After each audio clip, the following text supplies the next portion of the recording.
Hey everyone, this is Kevin from thechesswebsite.com. Today we're going to be looking at Game 9 from the 2014 World Chess Championship between Magnus Carlsen, the reigning champion, and Vishy Anand, the challenger. Magnus Carlsen up until this point is up a game, and they have 4 games remaining in this series, 9, 10, 11, and 12. Both sides get to play white 2 more times, and we end with Vishy Anand in game number 12 playing the white pieces. So the challenger definitely has an opportunity to overtake his opponents, maybe tie things up, going into some extra chess at the end of that. But in this particular match, we see Magnus Carlsen with the white pieces. If he could actually get a victory, this thing may just be locked up right now with only 3 matches left, being up 2 games. I think that would just be too much for Vishy Anand to come back from. Vishy Anand, if he could pull out a victory here, that would be incredible. Worst case scenario, though, he definitely doesn't want to go anything worse than a draw. So that would be a victory for him, and he can come back and play white 2 more times. So we'll go ahead and get started. Magnus Carlsen again playing the white pieces. Starts out with that pawn to e4.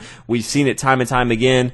Vishy Anand starts with pawn to d4. Magnus Carlsen starts with pawn to e4, and Vishy Anand's really decided to defend 2 different ways. One has been the Sicilian defense, and the other has been the Berlin defense. And in this game, he chose the Berlin defense, so we'll continue with that. Knight to f3, knight to c6, bishop to b5, and knight to f6. Now, if you just remember a couple games ago in game number 7, they played this out to the tune of 122 moves and 6.5 hours, just 2 moves shy of the longest championship game ever. So crazy long game. So interesting to see as they go into this game how they approach it, if they play anything different. For the first few moves, though, they decide to do the exact same stuff. So this is similar to as we looked at in game 7. We see castle on the king side, knight taking capture here on e4, pawn to d4, this knight coming back here, we see the capture, the pawn taking on c6, opening up the door for this queen. Now the pawn's going to take here on e5, forcing the knight to move, and Magnus Carlsen again decides to go ahead and take an exchange off the queens here on d8. After the king recaptures, we see pawn to h3 again. They are just playing the exact same moves. If you watched it, they're playing very, very quickly. It almost seemed like they were playing blitz chess because they were just playing the exact same game they played just a few days ago. So we see king to e8, a knight here to c3, pawn here to h5, and then Magnus Carlsen played the first novelty in the game up into this 11th move. Everything had been the same, and the last time Magnus Carlsen played bishop to f4, and this is the main theoretical line, so both players are very familiar with it. Magnus Carlsen decided to go a different route. He didn't want to play another drawish game, so he wanted to try something a little bit different. He played knight to e2, so small subtlety in the variation that he chose. So he was trying to catch his opponent off guard. Vishy Anand, however, was very prepared for this, and so he played pawn here to b6. And if you kind of remember back to some of our earlier videos, we talked about the fact that Magnus Carlsen actually plays a lot of Berlin defense himself. It's kind of strange to see Vishy Anand playing the defense so much himself, knowing that Magnus Carlsen was so strong. But now that we see even these small novelties that Magnus Carlsen play and Vishy Anand playing so rapidly with that, you can really tell that he has done a lot of preparation in the Berlin defense, and he feels comfortable with it, especially if he's just trying to get a draw, which it can definitely be a very powerful weapon for that. So now we see the rook come over here to d1. Magnus Carlsen could continue if he wanted with the same bishop to f4 as he did last time, but decides to go ahead and immediately control this long d file. When they talked to Magnus Carlsen, he said that he wasn't quite expecting pawn here to b6. The main continuation after knight here to e2 is bishop to f7, so he actually thought quite long after pawn here to b6, playing this rook over here to d1, and from here on, Magnus Carlsen took a lot of time. I don't think he was quite prepared for all of Vishy Anand's moves, and Vishy Anand definitely seemed to be the more prepared player in this variation of the Berlin defense. So we continue with bishop here to a6, and then knight to f4. This particular game had been played before. and it had been a few years ago, but it's definitely at a high-level match where some of these players may be familiar with it. In that particular match, we see knight come to d4, and then we see an exchange, and then we see the knight take here on d4, and then after pawn to c5, forcing this knight to move knight over here to f5. I'm sure Magnus Carlsen is familiar with this variation, thought long and hard about it, decided to go ahead and try for a new variation, and instead of giving up any material right away, decided to first play knight to f4, which will allow him to push forward if he wants to with pawn here to e6.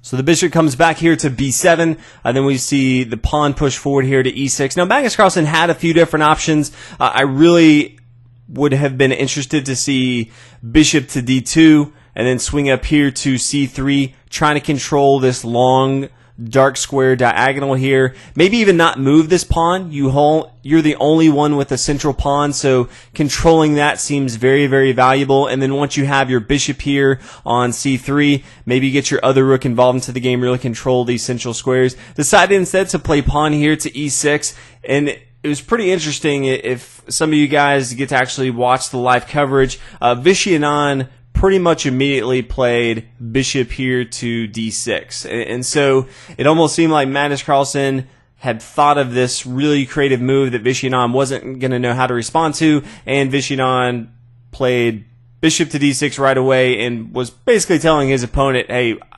I've looked at this, I know exactly what you're going to do. You're not going to stump me in this situation. So Magnus Carlsen played pawn taking here on f7, and then the king takes, and then we see the knight come up here to a g5 check.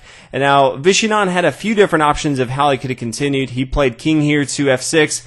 Now the knight comes back here, check again, and we kind of repeat some moves. Vishy Anand could either continue with this and just do a three-fold repetition. That's basically when you repeat the same moves 3 times. It's a draw.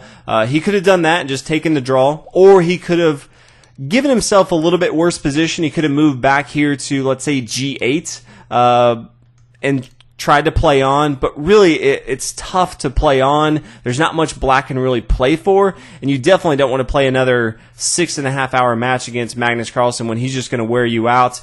Instead, you'd rather just take a draw and then prepare yourself for tomorrow when you're playing the white pieces. And that's what he decided to do.